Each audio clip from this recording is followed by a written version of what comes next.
Welcome guys. In today's topic we will be discussing delay in ovulation, and ovulation and fertility problems. These issues are becoming more widespread than people can imagine. As a woman who may be trying to conceive, knowing some natural remedies can help you ovulate and conceive a baby. Yes, we have heard that eating whole foods can support ovulation. However, there are other natural remedies that can help you achieve this. I'll be sharing lots of natural solutions in this video that'll help you say goodbye to an ovulation delay and increase your chances of conception.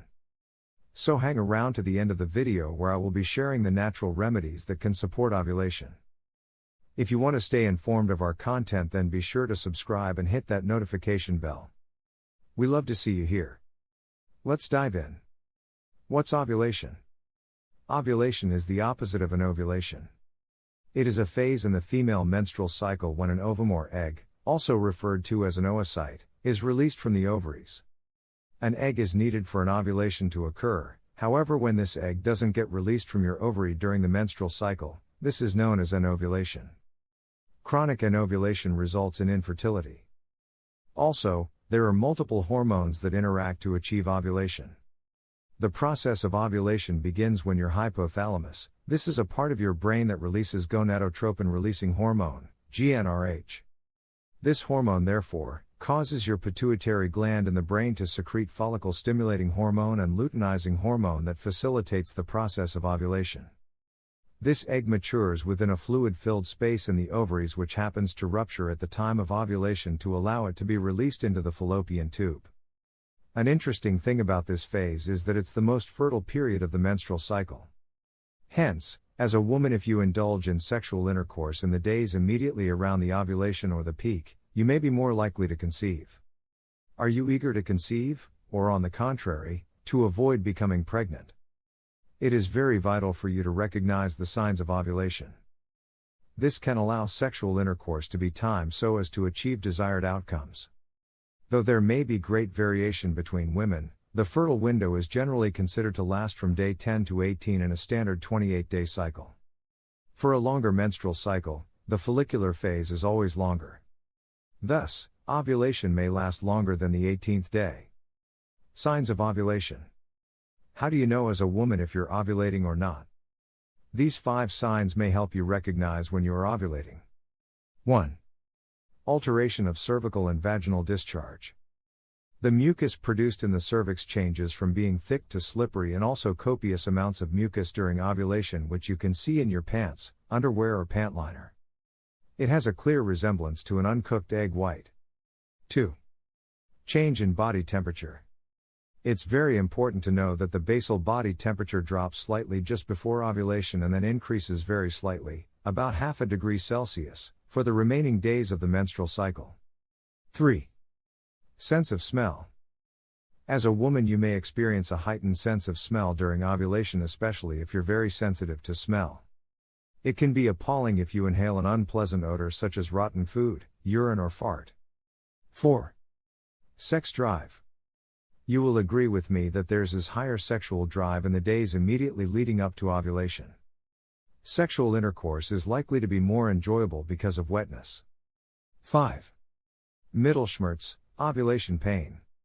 This is an abdominal pain experienced around the location of the ovaries at the time of ovulation. It is either generalized or on alternating sides of the abdomen and corresponding to the side of ovulation. What can you do to boost your ovulation and increase chances of getting pregnant? These 7 natural remedies over the years have helped women solve ovulation problems. Don't fret, don't panic, these remedies I'm about to share with you will be very helpful. 1. Take omega-3 rich foods. Research has shown that women consuming the sufficient proportion of omega-3 rich foods were less likely to be anovulatory as compared to those not eating good amounts of these foods. No nutrient or substance can regulate hormones as well as omega-3 fatty acids and docosahexaenoic acid. These highly essential fatty acids are good for ovulation in women, maintenance of hormones and overall fertility health. Foods rich in omega-3 are herring, sardine, mackerel, shellfish, flax and chia seeds, walnuts, eggs, salmon and spinach. Consumption of omega-3 fish twice a week can help you get the necessary amounts of omega-3s, but many women don't eat foods high in omega-3s on a regular basis. Fortunately, you can take supplements to make up for this. If you are a vegetarian, your diet may be lacking in omega-3. You can take microalgae supplements to get the required amount of omega-3 your body needs. A simple meal can be a fish tomato sauce topped with blanched spinach and served with cooked beans. 2. Consume good sources of folate. Folate or folic acid, supplemental form, is a key nutrient in maintaining fertility by regulating the processes of ovulation. Taking folic acid in quantities of 400 micrograms, 1 tablet, daily for a few months can support ovulation. Also, beneficial if you're trying to conceive. Beans, oranges, pumpkin leaves, whole grains, broccoli, spinach, bananas, amaranth, meat, fortified breakfast cereals and others. A simple breakfast option can be a cup of fortified cereal with banana and orange smoothie. 3. Endeavor to stay hydrated. Do you find yourself drinking less than 8 cups of water in a day? Then, you've to consider drinking more. When you drink water throughout the day, you're keeping your body well hydrated. The water will also assist in increasing the water content of cervical secretions.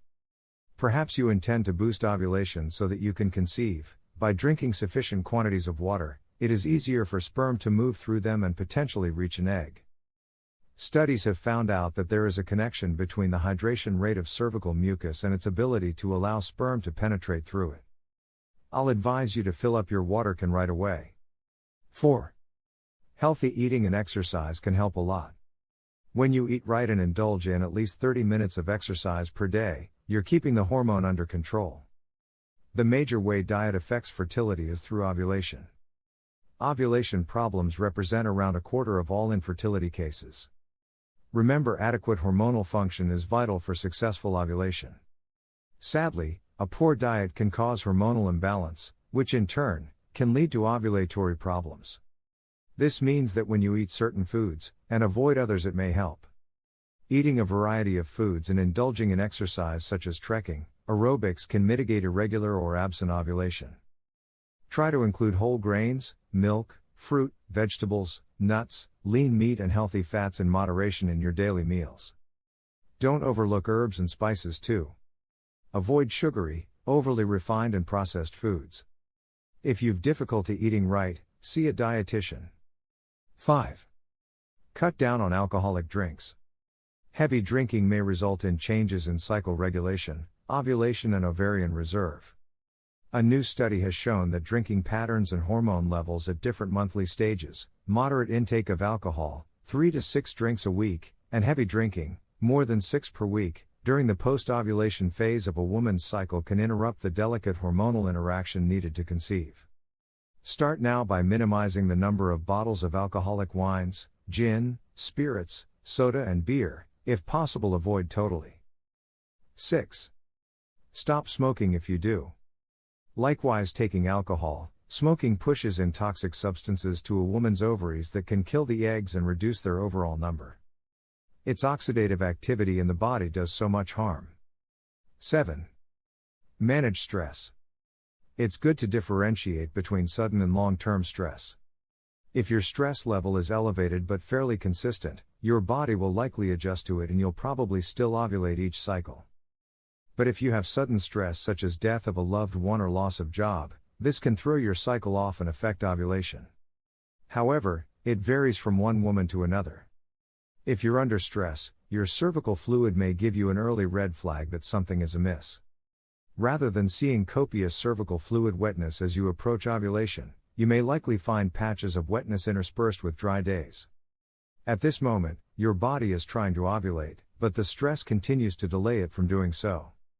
If you're stressed, you may tend to ovulate later in your cycle or not at all. For those trying to conceive, it may seem as though stress may impact when you're likely to ovulate. It won't necessarily disrupt your chances of a successful pregnancy. Nevertheless, avoiding and managing stress is very crucial for sustaining ovulation. Conclusion. In summary, reduce stress, try to eat well, exercise, stay hydrated and practice healthier lifestyles. These solutions I've pointed out are to help you improve ovulation, restore menstruation, and possibly increase your fertility rate. If you enjoyed this video, you can subscribe to our channel for more videos. Thank you for watching.